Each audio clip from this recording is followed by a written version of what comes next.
மாண்புமிகு பேரவைத் தலைவர் அவர்களே, இந்த 100 நாள் ஆட்சி அடுத்த 25 வருடங்களுக்கான ஒரு அடித்தளத்திற்கான மக்கள் ஆட்சி. இந்த ஆட்சியை உருவாக்கியது இளைஞர்களும் பெண்களும். அதற்கு நாங்கள் எப்பொழுதும் உண்மையா இருப்போம். எங்களுடைய முதலமைச்சர் இறந்த எங்களுடைய சகோதரர்கள் அமுதனும் தனுஷாவட்டும் எங்களுடைய குடும்பமாகவும் சகோதரனாகவும் நாங்கள் நினைக்கிறோம். எங்களுக்கு உணர்ச்சியோட ஒரு அரசியலை இதை பத்தி நாங்க பேசுறோம். இதை பற்றி மாண்புமிகு 2 அமைச்சர்களும் விளக்கினார்கள். என்ன நடந்தது, அதற்கான தகுந்த நடவடிக்கை என்ன அப்படி என்று. குறிப்பாக ட்ரக்ஸ், போதை ஒரு முக்கியமான பிரச்சனைங்கிறது மாண்புமிகு அனைத்து கட்சி சட்டமன்ற உறுப்பினர்களும் மூத்த உறுப்பினர்களும் அது கடுமையான நடவடிக்கை எடுக்கணும்.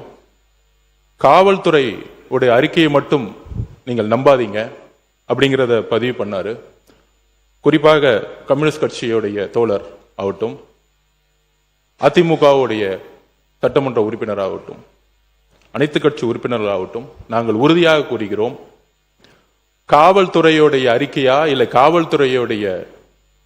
காவல்துறையா இல்லை இறந்த சகோதரியின் தாய்னா எங்க முதலமைச்சர் ஒரு தாய் பக்கம் தான் நிற்பார். உறுதியாக சொல்றோம். விசாரணையில் எந்த விதமான அழுத்தங்களும் இந்த ஆட்சியில் எப்பொழுதும் ஏற்படாது. அரசியல் அழுத்தமா இருக்கட்டும். நேற்றே நானும் முதலமைச்சருடைய ஆணையின்படி நானும் திரு ராஜ்மோகன் அவர்களும் பள்ளித்துறை அமைச்சரும் சென்றோம். தனுஷ் அவர்களுடைய வீட்டில் சென்றோம். ஒரு குடும்பத்தை சந்தித்தோம். 4 கோரிக்கை வச்சாங்க.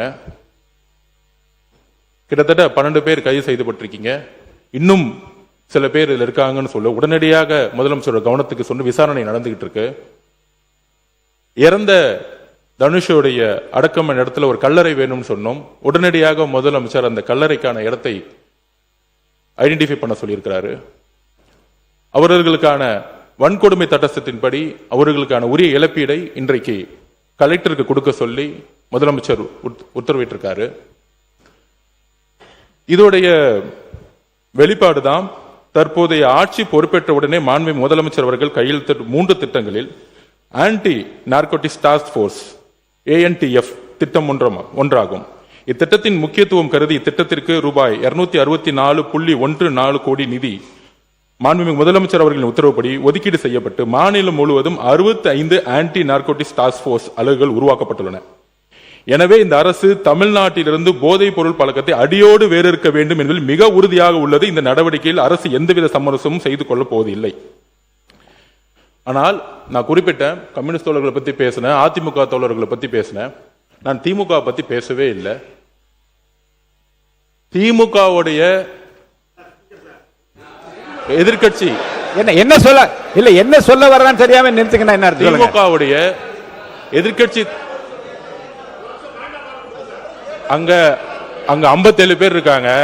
நாங்க எந்திரிச்சோம்னா அந்த சபையை அவங்க பேசவே முடியாது. எதிர்கட்சி தலைவர் பேசும்போது நாங்க எந்திரிச்சோம்னா அதாவது மாண்புமிகு சபை என்ன பேச விடுங்க. மாண்புமிகு பொதுப்பணித்துறை அமைச்சர் சொன்ன கருத்தை நான் ஏற்க முடியாது. மாண்புமிகு பொதுப்பணித்துறை அமைச்சர் சொன்ன கருத்தை ஏற்க முடியாது. அதை மட்டும் அவைக்குழு நீக்குகிறேன். நீங்க பேசுங்க. யாரும் சொல்லிட்டு நீக்கிட்டாங்க.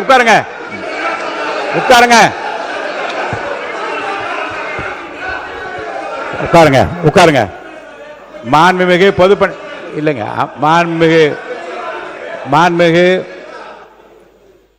மாண்புமிகு பொதுப்பணித்துறை அமைச்சர்கள் கடைசியில் கூறிய வாசகம் மற்றும் நீக்கப்பட்டு சொல்லிவிட்டேன். நீங்க உட்காருங்க. நீங்க எனக்கு புரியல. கொலடா அவரா இல்ல நீங்களான்னு எனக்கு தெரியல. உங்க கொலடா நிக்கிறார், நான் நிக்கிறேன். நீங்க தொடர்ந்து பேசினா என்ன அர்த்தம்? மாண்புமிகு பொதுப்பணித்துறை அமைச்சர்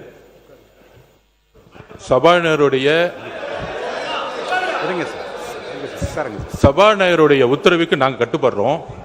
நாங்க சொல்ல வந்ததுன்னா, எதிர்கட்சி தலைவர் பேசும்போது அரசின் மீது பல்வேறு குற்றச்சாட்டுகள் வைத்தார்.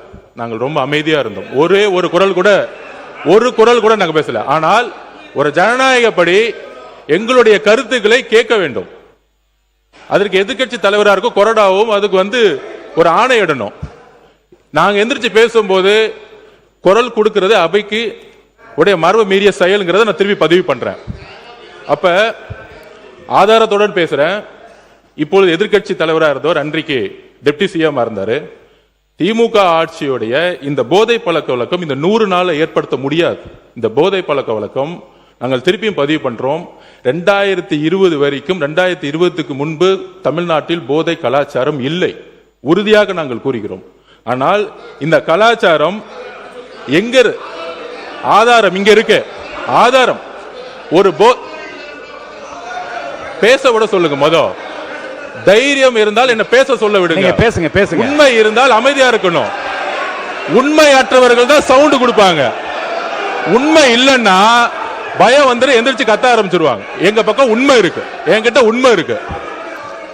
ஒரு போதை கலாச்சாரம் தமிழ்நாட்டில் அதிகமா உருவாச்சுன்னா எங்க முதல்ல பிரச்சனை வரும்னா குழந்தைகள் மீது பாலியல் வன்கொடுமை உருவாக்கப்படும். போதை கலாச்சாரம் உருவாகும் பொழுது குழந்தைகள் மீது பாலியல் வன்கொடுமை அதிகமாகும். இதுதான் ரெண்டுத்துக்கான நெருக்கம். அதுல 2020 தமிழ்நாடுடைய காவல்துறை அறிக்கை சொல்றேன். 2020 4338 கேஸ் போஸ்கோ வழக்கு. 2021 6064, கிட்டத்தட்ட 2000 கேஸ் இன்க்ரீஸ் ஆயிருக்கு. 2022 6580 கேஸ். 2023 6968 கேஸ். 2023 2024 குறிப்பாக இதை நோட் பண்ணிக்குவாங்க மாண்புமிகு பேரவைத் தலைவர்களே. 6968 இருந்து 10,046 40% போக்சோ வழக்கு அதிகமா இருக்கு. அப்பொழுது இப்ப நாங்க ஆன்டி ட்ரக்ஸ் போர்ஸ் போட்டிருக்கோம். எங்களுடைய முதலமைச்சர் பிரச்சாரத்தை உருவாக்கி இருக்காங்க.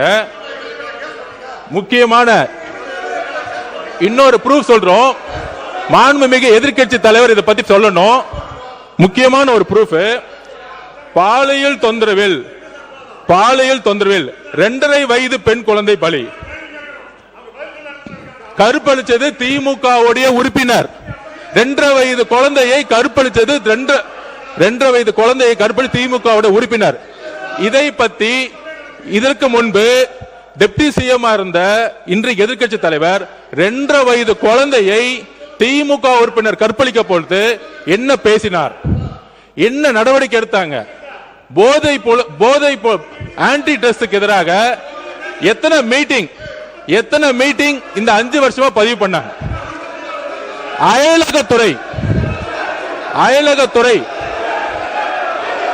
அயலகத்துறை என்பது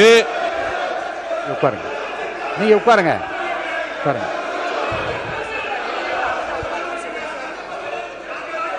அதாவது அயலக யாராவது என்பது உட்காருங்க. நீங்க உட்கார சொல்லுங்க. மாண்புமிகு அவர் பேசி முடிக்கட்டும்.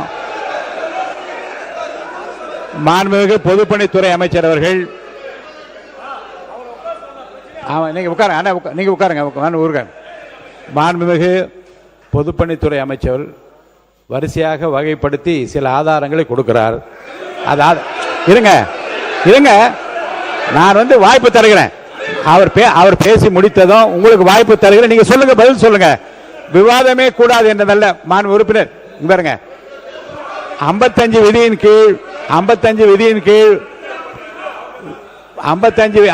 விதியின் கீழே கருத்து சொல்வதற்கு நான் அனுமதி அளித்திருக்கிறேன். அவர் கருத்து சொல்றாரு. அதில் மாறுபட்ட கருத்து இருந்தால் உங்களுக்கு நான் அனுமதி தரேன். நீங்க பதில் சொல்லுங்க.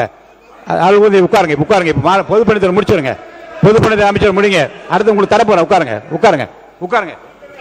நீங்க கொடுங்க. இருக்க விதிப்படி தான் நடத்துறேன். நீங்க வாங்க. நீங்க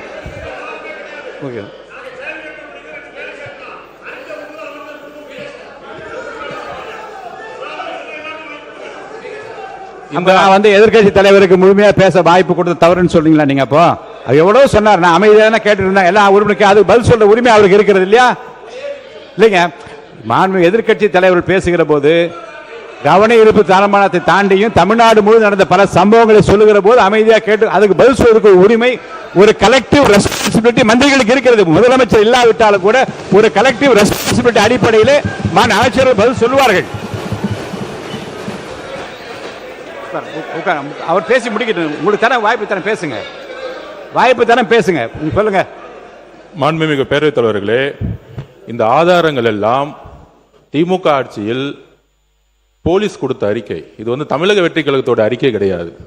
இது போலீஸ் முன்னாள் முதலமைச்சர் மு க ஸ்டாலின் அவர்கள் ஹோம் மினிஸ்டரா இருக்கும் பொழுது அன்றைக்கு கொடுத்த டிஜிபி, அன்றைக்கு கொடுத்த இருந்த எஸ்பிக்கள் கொடுத்த ஆதாரம். இது போக்சோ வழக்கு கிட்டத்தட்ட 40-60% ஒவ்வொரு ஆண்டும் ஏறி இருக்கு.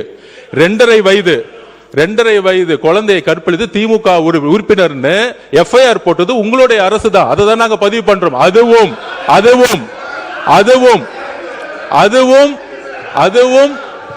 அதுவும் மக்களுடைய பிரஷருக்கு வந்த பிறகு அந்த நடவடிக்கை எடுத்தாங்க. அதனால இந்த போதை பழக்க வழக்கம்ங்கிறது 100 நாட்கள் உருவாக்கல. இதை அடித்தளத்தில் உருவாக்குனதே திமுக தான். அதனால்தான் மக்கள் உங்களை தூக்கி எறிஞ்சிருக்காங்க. உங்களுடைய தோல்விக்கான காரணம் போதை பழக்க வழக்கம். இதை நாங்கள் உறுதியாக இங்க பதிவு பண்ணிக்கிறோம். எங்களுடைய தலைவர் ஆட்சியில் உறுதியாக அரசியல் தலையீடு இல்லாமல் யாராக இருந்தாலும் கடுமையான கைது நடவடிக்கை எடுக்கப்படும் என்கிறதை நாங்கள் இங்கு உறுதி கொடுக்கிறோம்.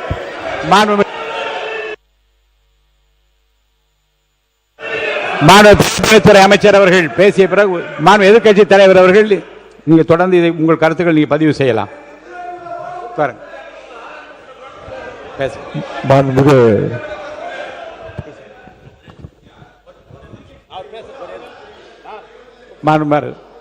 உறுப்பினர் அவர்களே, இந்த மாமன்றத்தில் நீங்கள் ஒரு மூத்த உறுப்பினராக இருந்தால் பேரவைத் தலைவராக வந்திருக்கிறது. விதிகள் எல்லாம் உங்களுக்கெல்லாம் தெரியும். கேள்வி நேரத்திலும் சரி, கவன ஈர்ப்பு தீர்மானத்தில் குற்றச்சாட்டு சொல்லக்கூடாது என்பது நீங்கள் அடித்து கொடுத்திருக்க புத்தகத்திலே இருக்கிறது. எங்களுடைய எதிர்க்கட்சியினுடைய மாண்புமிகு எதிர்க்கட்சி தலைவர் அவர்கள் ஒரு அரசினுடைய கவனத்திற்கு இந்தந்த சம்பவங்கள்லாம் நடைபெற்றிருக்கிறது கவனத்தை தான் கொண்டு வரார். இல்லைங்க, கவனத்தில் குறிப்பிட்டிருக்கிற விஷயத்தை பற்றி மட்டும்தான் பேச அனுமதியை தவிர தமிழ்நாடு முழுவதும் சம்பவங்களை வரிசைப்படுத்துகிற போது பதில் சொல்ற உரிமை நான் உங்களுக்கு தரணுமா இல்லையா? ஒரே நிமிஷம். ஆனால் எங்கள் ஒன்னே குற்றச்சாட்டு சொல்லக்கூடாது, விதி புஸ்தகத்தில் தான் சொல்றேன். அவர் ஒரு கவனத்துக்கு கொண்டு வரார். காவல்துறையில் நாங்கள் ஒரு கேள்வி கேட்டு அப்பொழுது அமைச்சர் அவர்கள் பதில் கூட சொல்லலாம். ஆனால் கவன ஈர்ப்பு தீர்மானத்திலோ அல்லது ஒத்திவைப்பு தீர்மானத்தில் அரசாங்கம் விளக்கம் தான் தரணும் மொழியை நான் கேட்குற கேள்விக்கு நீங்கள் சொல்கிறோம், நாங்கள் எதிர்குற்றச்சாட்டு சொல்கிறோம் அப்படி என்பது இது வரைக்கும் விதி மரபுகள் அல்ல. அதை நீங்கள் கடைபிடிக்கணும்னு நான் கேட்டுக்கொள்கிறேன். இப்போ நம்முடைய பொதுப்பணித்துறை அமைச்சர் சொன்னதற்கு எங்களுடைய எதிர்க்கட்சி தலைவர் அவர்கள் இப்பொழுது பதில் சொல்வார். மாண்புமிகு எதிர்க்கட்சி தலைவர் அவர்கள். மாண்புமிகு பேரவைத் தலைவர் அவர்களே, கடந்த ஒரு வார காலமாக தமிழ்நாட்டில் என்னென்ன சட்ட ஒழுங்கு பிரச்சனை, போதைப் பொருளால் எத்தனை கொலைகள் நடந்திருக்கு அப்படிங்கிறது நான் மட்டுமல்ல, இங்கே இருக்கக்கூடிய அனைத்து கட்சி தலைவர்களும் இந்த அரசனுடைய கவனத்திற்கு நாங்கள் எடுத்துகிட்டு வந்தோம். தவிர அதற்கு நீங்கள் இது வரைக்கும் எந்த அமைச்சரும் அதற்கு சரியான பதில் சொல்லவே இல்லை. ஆனால் மாறாக உங்கள் ஆட்சியில் இப்படி நடந்தது, உங்கள் ஆட்சியில் இது நடந்தது அப்படின்னு குறை சொல்லி கொண்டிருக்கிறாங்க. அது ஃபோட்டோ தான் காட்டினார், எஃப்ஐஆர் பதிவு பட்டிருக்கு அப்படின்னு சொன்னார். இதுலேருந்து என்ன தெரியுதுன்னா, எங்களுடைய ஆட்சியில் நாங்கள் நடவடிக்கை எடுத்திருக்கிறோம், நடவடிக்கை எடுக்கப்பட்டிருக்கு எங்களுடைய ஆட்சியில். நாங்கள் கேட்கறது ஏன் உங்கள் ஆட்சி நடவடிக்கை எடுக்க மாட்டேங்கிறீங்க அப்படிங்கிறத நாங்கள் கேட்குறோம். அவர் ஒரு ஃபோட்டோ காட்டுறாரு. பேசி முடிக்கட்டும். அமைச்சர் அவர்கள் ஒரு ஃபோட்டோவை காட்டினாரு. இன்னொரு வீடியோ ஒன்று இருக்கு, அது எல்லாருமே பார்த்தாங்க. ஒட்டுமொத்த இந்தியாவே பார்த்துச்சு, உலகம் முழுக்க பார்த்தாங்க. இருக்கக்கூடிய அமைச்சர் ஒருத்தர் போதைப் பொருள் பவுடராக நுணுக்கி அதை என்ன பண்ணாருங்கிறத விளக்கம் கொடுத்துட்டார். போதும், அது விளக்கம் கொடுத்துட்டார், முடிஞ்சு போச்சு. அதை பற்றி பேச வேணாம். அதை மட்டும் நீக்கி விடுகிறேன். நீங்க பதில் சொல்லியாச்சு, உட்காருங்க. திரும்ப அதை பற்றி பேச வேண்டாம். கடந்த அவங்க திருப்பி குற்றச்சாட்டு வைக்கும்போது நாங்கள் அதை குற்றச்சாட்டு வைக்குவோம். அது மட்டும் இல்லை, கடந்த 5 ஆண்டுகளாக போதைப் பொருட்களை ஒழிக்க நாங்கள் எங்களுடைய தலைவர், எங்களுடைய முதலமைச்சர் சரியான நடவடிக்கை எடுக்கவில்லை என்ற ஒரு கருத்து இங்கே வைக்கப்படுகிறது. அது தொடர்பாக சில கருத்துக்களை இங்கே நான் கூற விரும்புகின்றேன். ஆட்சிக்கு வந்த ஒரே ஆண்டில் எங்களுடைய தலைவர் அவர்கள் போதைப் பொருள் இல்லா தமிழ்நாடு என்ற இலக்கோடு மதுவிலக்கு அமலாக்கத்துறையையும் நார்காட்டிக்ஸ் இன்டெலிஜென்ஸ் பியூரோ சிஐடி என்ற இரு பிரிவுகளை ஒன்றிணைச்சு இபிசிஐடி என்ற புதிய பிரிவை உருவாக்கினவர் எங்களுடைய தலைவர் திரு முத்துவேல் கருணாநிதி ஸ்டாலின், அன்றைய முதலமைச்சர் அவர்கள். அவர் அன்றைக்கு அப்படி செயல்பட்டதால் தான் கடந்த 5 ஆண்டு கால திராவிட மாடல் ஆட்சியில் இதுவரை இல்லாத அளவுக்கு ஒரு விழிப்புணர்வை ஏற்படுத்தி போதைப் பொருட்களை தொடர்ந்து எங்களுடைய அரசு பறிமுதல் செஞ்சது.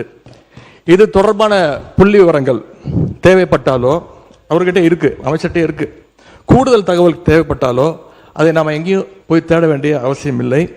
இந்த ஆட்சியில் இன்றைக்கு சென்னை மாநகர கமிஷனராக நியமிக்கப்பட்டுள்ள திரு அமல்ராஜ் IPS அவர்கள்கிட்ட இந்த அரசு கேட்டுச்சுன்னா அவரே இந்த தகவல்களை தெளிவாக எடுத்து கொடுத்துருவார்.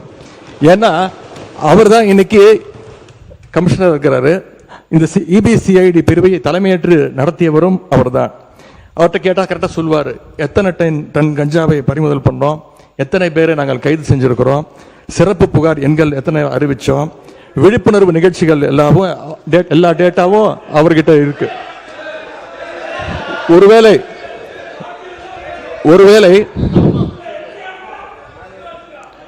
ஒருவேளை எங்களுடைய திராவிட மாடல் ஆட்சியில் போதைப் பொருளை தடுக்கிற செயல்பாடுகள் சரியா நடக்கல அப்படின்னு இந்த அரசு எங்களை குற்றம் சாட்டுச்சுன்னா நான் உங்ககிட்ட கேட்க வேண்டிய கேள்வி, அப்புறம் என்னத்துக்கு அந்த அவ்வளவு பெரிய அதிகாரிய இப்போ இவ்வளவு முக்கியத்துவம் வாய்ந்த சென்னை மாநகராட்சி ஆணையர் பொறுப்புல போட்டிருக்கீங்க என்ற கேள்வி இந்த அரசுக்கு வைக்கிறேன். பொதுப்பணித்துறை அமைச்சர், நீங்க இது குற்றச்சாட்டு அல்ல. அதாவது எங்களுடைய நோக்கம் ஒருவரை ஒருவர் குற்றச்சாட்டு அல்ல. போதை பழக்க வழக்கம் தமிழ்நாடு முழுவதும் அதிகமானதுதான். எங்களுடைய பிரச்சாரத்திலேயே ஒவ்வொரு தெருக்கு சொல்லும் பொழுது எங்களுடைய முதலமைச்சர் நாங்களும் சொல்லும்போது பெண்கள் சொல்லியது எல்லா தெருக்களிலும் இந்த கஞ்சா பழக்கமும் ட்ரக்ஸ் பழக்கமும் அதிகமாக இருக்குது, நீங்க ஆட்சிக்கு வந்தா ஒழிச்சிடுங்கன்னு எங்களுடைய கையை பிடிச்சு சொன்னது பெண்கள். அதில் நாங்கள் உறுதியாக இருக்கிறோங்கிறத நாங்க பதிவு பண்ணோம். அதுல ஒரே ஒரு கேள்வி மாண்புமிகு எதிர்க்கட்சி தலைவருக்கு நான் இன்னும் முடிக்கல, நான் முடிச்சிடறேன். அவர் கேட்ட ஒரு கேள்விக்கு அவர் சொன்னாரு ஆன்டி ட்ரக்ஸுக்கு எதிராக நாங்க தனியா நடவடிக்கை எடுத்தோன்னு. எங்களுடைய ஆட்சியில் ஆன்டி ட்ரக்ஸ் ஆன்டி நார்கட்டிக் டாஸ்க் போர்ஸுக்காக ரூபாய் 264.14 கோடி ஒதுக்கப்பட்டிருக்கு. உங்களுடைய முன்னாள் முதலமைச்சரும் சரி, நீங்கள் துணை முதலமைச்சர் இருக்கும் பொழுது இந்த போர்ஸுக்காக எத்தனை கோடி ரூபாய் நீங்க ஒதுக்கி இதற்கான பணிகளை நீங்க மேற்கொண்டீர்கள் பதிவு பண்ணுங்க. விவாதம் பேசு. உங்களுடைய ஆட்சியில் இந்த திட்டத்திற்கு என்ன பணிகள் மேற்கொள்ளப்பட்டது? ஒரு பணினா அதுக்கான பட்ஜெட் ஒதுக்கணும். எவ்வளவு பட்ஜெட் ஒதுக்குனாங்க? மாண்பு எதிர்க்கட்சி தலைவர் பேசுங்க. மாண்பு எதிர்க்கட்சி தலைவர் பேரவைத் தலைவர் அவர்களே, இன்னொன்னு, போதைப் பொருள் ஒழிப்பு மற்றும் சட்டவிரோத கடத்தல் தடுப்பு பணியை சிறப்பாக மேற்கொள்ளும் காவலர்களுக்கு 2 நாட்களுக்கு முன்பு நம்முடைய முதலமைச்சர் அவர்கள் விருதுலாம் வழங்கியிருக்கிறார். விருது எதற்காக பார்த்தீங்கன்னா, போதைப் பொருள் ஒழிப்பு மற்றும் சட்டவிரோத கடத்தல் தடுப்பு நடவடிக்கையை சிறப்பாக மேற்கொண்டதற்காக, கடந்த ஒரு வருடமாக சிறப்பாக பணியாற்றியதற்காக 15 காவல்துறை அதிகாரிகள் மற்றும் காவலர்களுக்கு முதலமைச்சர் அவர்களே விருது கொடுத்திருக்கிறாங்க. அந்த 15 காவலர்களுமே எங்களுடைய ஆட்சி காலத்தில் பல்வேறு வழக்குகளில் போதைப் பொருள் ஒழிப்பு நடவடிக்கையை சிறப்பாக மேற்கொண்டவங்கன்னு இன்னைக்கு அரசு அறிக்கை கொடுத்திருக்கு. விருது பெற்ற அந்த 15 காவலர்களும் எத்தனை கிலோ போதைப் பொருட்களை பறிமுதல் பண்ணாங்க, எத்தனை குற்றவாளிகளை கண்டுபிடிச்சிருக்கிறாங்க, பிடிச்சாங்க, எவ்வளவு நாட்களுக்கு அவங்களுக்குலாம் தண்டனை வாங்கி கொடுத்துருக்காங்க, இந்த விவரங்களை எல்லாம் அரசு வெளியிட்ட செய்தி குறிப்பில் தெளிவாக சொல்லியிருக்கிறீங்க. போதைப் பொருள் தடுப்புக்கு எங்க ஆட்சியில நடவடிக்கை எடுக்கல அப்படின்னா அப்புறம் என்னதுக்கு இந்த காவலருக்கு முதலமைச்சர் அவர்கள் விருது கொடுத்தார் அப்படின்னு இங்க நான் பதிய வைக்க விரும்புகிறேன். அதேபோல் அமைச்சர் அவர்கள் சில கேள்விகளை கேட்கிறாரு. அமைச்சர் அவர்கள் கேட்கிற கேள்விக்கு தான் நான் தான் பதில் சொல்லணும் அப்படின்னு அடம்பிடிக்கிறாரு. இன்னைக்கு நான் நம்முடைய அனைத்து கட்சி தலைவர்கள், அத்தனை பேர் எதிர்கட்சி தலைவர்கள்லாம் இன்னைக்கு இந்த என்ன சட்டம் ஒழுங்கு சம்பந்தமா பேசிட்டு இருக்கிறோம். அந்த சம்பந்தப்பட்ட அமைச்சர் இங்க இருக்கிறாரு, அவர் ஏன் இப்ப பதில் சொல்ல மறுக்கிறாரு என்பதை நான் கேட்க விரும்புகிறேன்.